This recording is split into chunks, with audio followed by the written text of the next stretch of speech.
Hay periodos en las vacas en los cuales el ser humano debe intervenir para manejar de la mejor manera y obtener beneficios, tanto para la vaca como para el hato ganadero.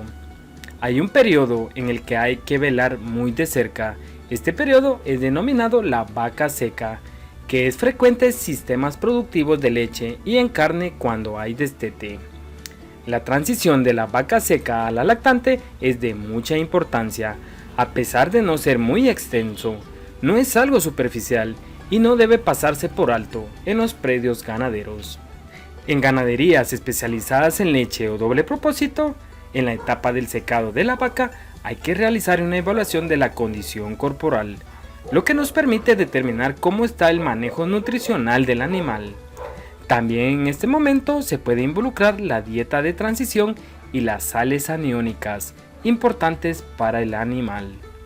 En la etapa de secado, las vacas van a disminuir la ingesta de comida, por lo cual hay que brindar alimentos de calidad.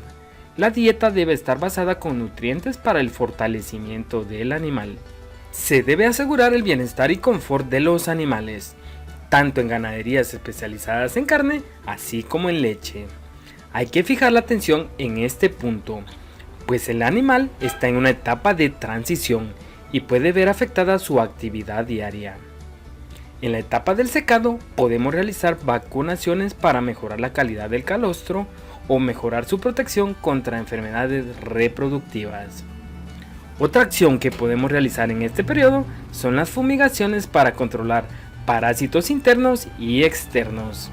Realizando esta acción en esta etapa no habrá problemas durante la lactancia, con casos de leche inhibida que podrían considerarse de riesgo para el consumo humano.